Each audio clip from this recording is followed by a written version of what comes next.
فرش التراب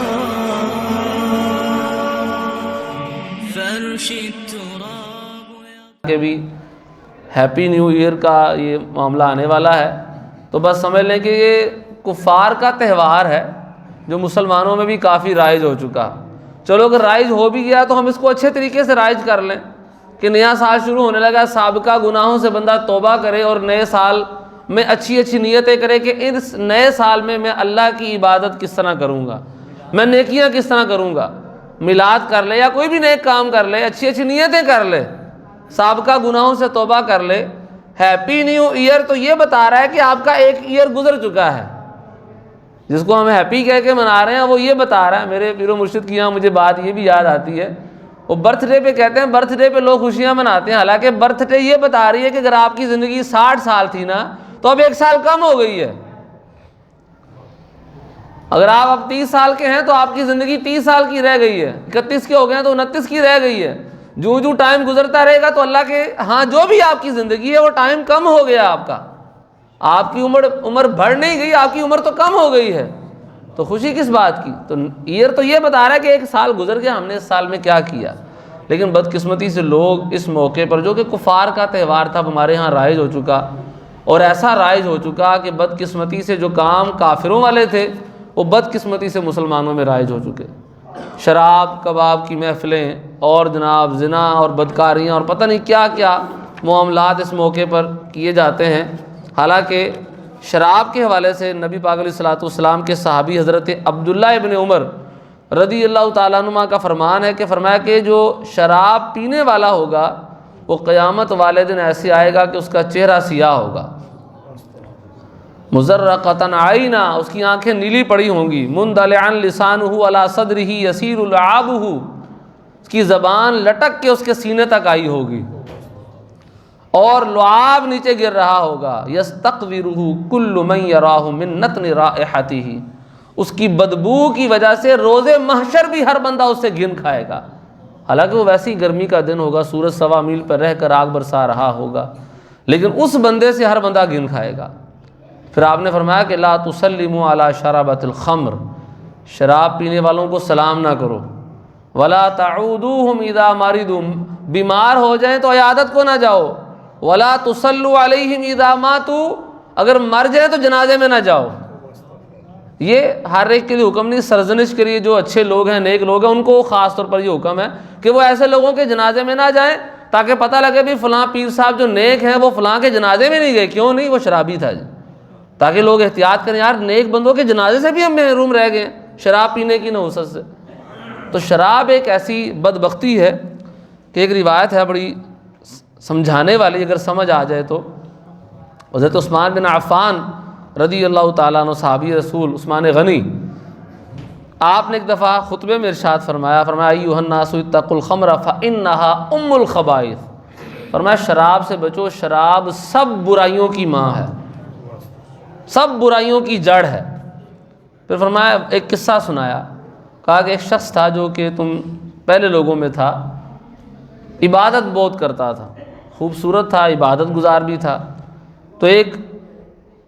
عورت کا اس پہ دل آیا، اس نے اپنی کسی خادمہ کو اس کے پاس بھیجا اور وہ کسی طرح اس کو بہانے سے اس عورت کے گھر لے آئی، اپنی جو سیدہ تھی آقا تھی اس کے گھر لے آئی، اپنی مالکن جو تھی اس کے گھر لے آئی۔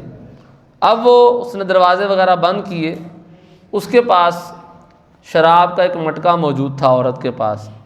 ایک بچہ تھا، ایک بچہ بھی اس کے پاس تھا، تو وہ عورت کہنے لگی کہ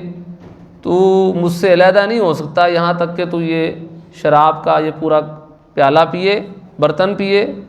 اس بچے کو قتل کرے، یا پھر تم مجھ سے زنا کر لے۔ 3 کام اس نے بتایا کہ ان میں سے کوئی ایک کام تجھے کرنا پڑے گا، یا یہ شراب کا پیالہ پی لے، یا یہ بچے کو قتل کر دے، یا پھر میرے ساتھ غلط کام کر لے، وگرنہ یہاں میں چیخنا پکارنا شروع کر دوں گی تو لوگ تجھ پر ہی الزام لگائیں گے، تیری ساری عبادت ویسی رہ جائے گی اور لوگ نے تجھے زانی اور زنا کرنے والا سمجھ لینا ہے۔ وہ بندے نے کہا کہ یار میں زنا نہیں کر سکتا، میں بچے کو بھی قتل نہیں کر سکتا، شراب پینا آسان ہے، شراب پی لیتا ہوں، شراب میں کسی کی حق تلفی تو نہیں، چلو شراب پی لیتے ہیں۔ اس نے شراب کا پیالہ پیا تو جب شراب کا نشہ چڑھا تو وہ کہنے لگا مجھے اور دو، زیدینی، الفاظ یہ حدیث میں فرمایا اور دو، فزادت ہو، تو اس عورت نے اور شراب دی. تو حضرت عثمان غنی رضی اللہ تعالیٰ عنہ فرماتے ہیں کہ اللہ کی قسم اس نے شراب پی اور شراب کے بعد اس بچے کو بھی قتل کیا اور عورت سے بھی زنا کیا. یعنی یہ ام الخبائث، فرمایا کہ یہ برائیوں کی ماں ہے، سب برائیوں کی جڑ ہے. یہ بندہ کام کر لے تو پھر ساری برائیاں آسان ہو جاتی ہیں. تو حضرت عثمان غنی رضی اللہ تعالیٰ عنہ فرماتے ہیں کہ شراب سے بچ کے رہو، یہ برائیوں کی ماں ہے. وَإِنَّهُ وَاللَّهِ لَا يَجْتَمِعُ الْإِيمَانُ وَالْخَمْرُ فِي قَلْبِ رَجُلٍ إِلَّا يُوشِكُ أَحَدُهَا أَن يَذْهَبَ بِالْآخَرِ. فرمایا کہ اللہ کی قسم کسی مومن کے دل میں ایمان اور شراب اکٹھے نہیں ہو سکتے. شراب آ جائے گی تو ایمان چلا جائے گا، اور اگر ایمان ہے تو شراب نہیں آ سکتی. پھر فرمایا کہ جو شرابی بندہ ہے نا، آپ ہی کا فرمان، شرابی بندہ جب وہ نشے میں ہوتا ہے نا تو یجری علی لسانہ کلمۃ الکفر. یہ آپ کے فرمان کا جو مفہوم بیان کیا، آپ کے فرمان کا مفہوم جو ہے وہ فقی ابو اللیث سمرقندی رحمۃ اللہ تعالیٰ علیہ بیان فرما رہے ہیں کہ جب شرابی بندے کی وہ شراب پی لیتا ہے، نشہ طاری ہو جاتا ہے، اب اس کی زبان پر کلمہ کفر جاری ہوتا ہے. کہا نا کہ ایمان اور شراب اکٹھے نہیں ہو سکتے. تو جب وہ شراب پیتا ہے زبان پر کلمہ کفر جاری ہوتا ہے، زبان اس کی عادی ہو جاتی ہے. شراب پیتا ہے، زبان سے کلمہ کفر نکلتا ہے، زبان اس کی عادی ہو جاتی ہے، حتیٰ کہ پھر جب موت کا وقت آتا ہے تو اس موت کے وقت پر بھی زبان پر کلمہ کفر جاری ہو جاتا ہے.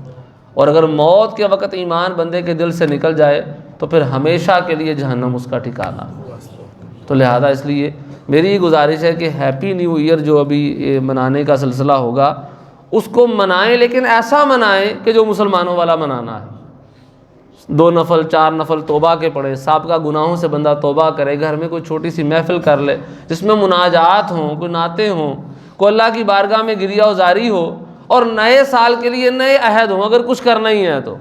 ورنہ نہ بھی کریں تو کوئی ایسا ضروری نہیں، لیکن غلط کاموں سے کم از کم اجتناب کر کے رکھیں. ایسے لوگوں کی محافل میں، ایسے لوگوں کی مجالس میں جانے سے حتی الامکان اجتناب کریں کہ جو آپ کو موت کی یاد سے اور ان برائیوں کی جو آفات ہے نا ان سے دور رکھیں. تو لہذا اس لیے اس موقع پر اپنے آپ کو لازمی بچائیں. اللہ پاک ہمیں نیک باتوں پر چلنے کی توفیق